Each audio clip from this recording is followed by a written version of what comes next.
Something really bad happened. You remember Louis Fergoli? No, I never met him, but I did get to see Smile 2 early last night. In today's review, I want to dive into my spoiler-free thoughts on the long-awaited sequel. Did Smile 2 turn my frown upside down, or have I fallen victim to the Smile demon? Now let's get into it.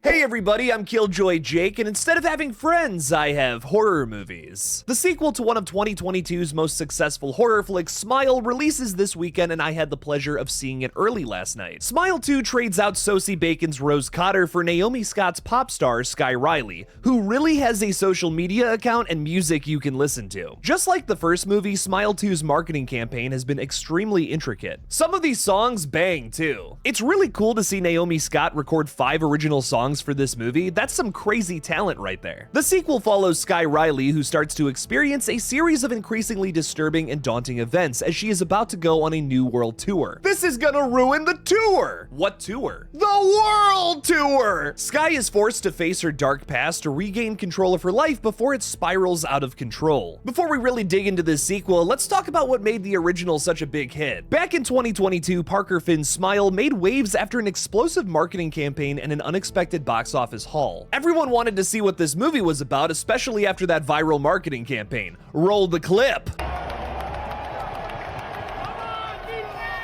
It's a wild success story that all starts with Finn's short film, Laura Hasn't Slept. Laura Hasn't Slept premiered at South by Southwest, and this was the origin of everything that became Smile. It features the same Laura from the opening of the first Smile. What are you talking about? Originally, Smile was intended to be a Paramount Plus straight-to-streaming flick based on this short film, but after some glowing test screenings, the studio decided to drop it in theaters. It was a, let's see what happens kind of situation. Lo and behold, Smile pulled in a whopping $217 million. Oh my god. Easily becoming one of the most successful blockbusters of 2022. It even doubled the profits of the Halloween film that was in theaters at the same time, which is a way bigger franchise than Smile will ever dream of being. It's a massive middle finger to Corey Cunningham. It led to Parker Finn signing a first look deal with Paramount in April of 2023 to develop more horror flicks for the company. One of them is apparently a remake of 1981's Possession, a film that I don't believe needs a remake, but it's gonna be wild to see Robert Pattinson and Sam Neill's cuck role. Let's just say after the chaotic narrative of Smile 2, some Possession fans may be won over. Whatever you think of his upcoming projects, it's clear that Finn is already making a name for himself in the world of horror. Besides the stats though, I really enjoyed the first Smile. Following in the footsteps of movies like The Ring, Drag Me to Hell, and It Follows, writer-director Parker Finn puts his own unique spin on the familiar format. Smile specifically scares you in a different way than the movies it's inspired by. The awkward tension in the sequence where Rose accidentally gifts a dead cat to her nephew is a great example of this. It features some jump scares as well, but it's those hard to watch sequences where the Smile demon is destroying its central target's personality that are the most effective from the original. It's that specific element to the Smile franchise that makes it stand out from something like The Conjuring. I think it's the jump scares and Smile's thematic use of grief that turns so many horror fans off from the franchise, however. The film hits on exhausted tropes that some horror fans are just sick of seeing. Jump scares, grief-stricken characters, and a Blumhouse aesthetic. Thankfully, the sequel course corrects into new territory, engaging you in a story with an even more unreliable narrator and a drug abuse allegory. First off, we have to talk about the opening scene. Smile 2 opens with a pulse-pounding one-take that I'm sure is digitally manipulated and has a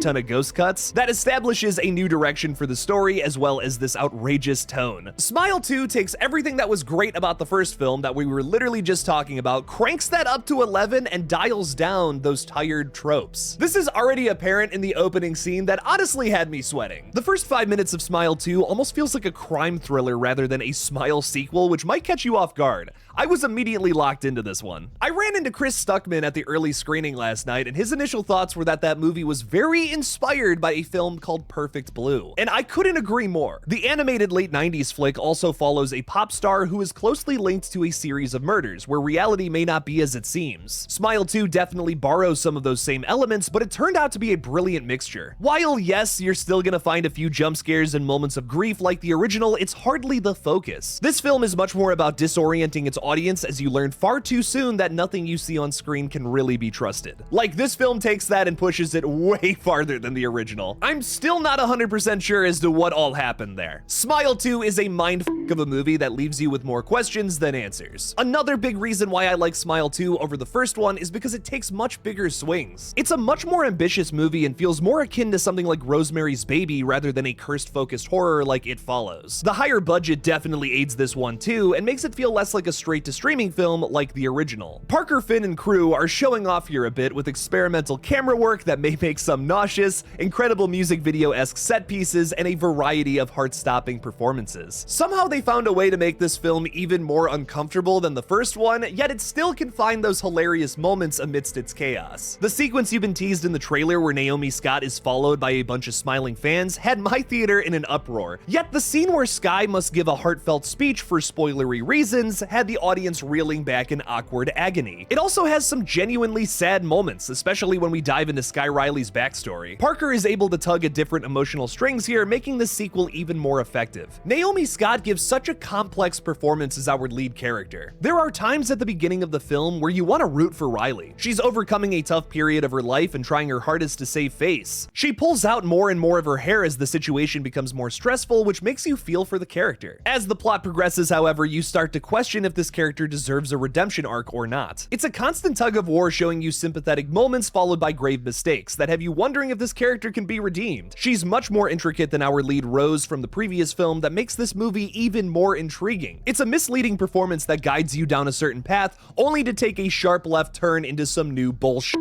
I think it's easily the most demanding performance we've ever seen from Naomi. Jasmine, eat your heart out. Ray Nicholson, Jack Nicholson's son, plays a key role in this flick that thankfully was not spoiled too badly in the trailers. There's a scene with him here that feels like a deleted scene from The Shining. It's so short, but it's so impressively terrifying. He hits a similar cadence to his dad's performance in The Shining, and I don't know, it just struck all the right notes with me. A lot of this movie is still rattling through my brain, but it's this scene that sticks with me long after the first watch. I'm impressed by a lot of the performances here, but these two blew me away especially. When asked about the sequel, Parker Finn said he wanted to explore an idea that the audience wasn't anticipating, and with the way this movie ends, I think he succeeded. The first film ended on such a grim note for Rose after a personal catharsis. I think a lot of us have a certain expectation for the sequel considering this. Smile 2 proves with its explosive ending that the series isn't so black and white. The last shot of this flick leaves you with a certain implication that is way more interesting than the typical good or bad ending that American audiences in particular have grown accustomed to. It's thought-provoking and lends itself to more, yet at the same time, if they never make another one of these, I would be totally satisfied. I'm bouncing around spoilers the best I possibly can, but not commenting on this in a review would be a disservice. The destination is certainly the best part of this delusional roller coaster ride, and I had a terrible time on the journey, which is absolutely the intention. A lot of this film is crazy abstract, and I imagine some folks walking away from it confused, maybe even disappointed. I personally really liked the misdirection and those constant slips into false reality. The only real problem I have with this one is the pacing in the first half. There are times where the movie slows down to appreciate certain set pieces that can take away momentum from the overall story, but it does feel deserved. The music video feeling dance numbers and set pieces had to be expensive, so I get hanging on a lot of these shots for a little longer. All in all, there's so much to be impressed with in this flick, and I genuinely loved every second of it. I went into Smile 2 with some medium expectations and had all of those blown out of the water. I give this flick a surprisingly high 9 out of 10. Come year's end, this is easily going to make some top 10 lists. Smile 2 beats out the first movie by a country mile and finds so many unique avenues to explore. It's still a very inspired film, but doesn't hit on the tired tropes as much this time around. Parker Finn heard your complaints and decided to take the sequel to places its influences would never dare. Smile 2 feels a lot less restrained than the previous film that felt like it was put into a box due to that straight-to-streaming model. This franchise has proven it's so much more than an R-rated truth or dare flick. On a final note, I cannot wait to see what Parker does next. Like we were talking about earlier, he's set to direct a remake of Possession. I don't know if that movie needs a remake, like I said, but I'm going to be there day one. Are you all excited to see Smile 2 this weekend? Let me know in the comments below. Thank you all again for watching, and as always, don't forget to kill it out there, y'all.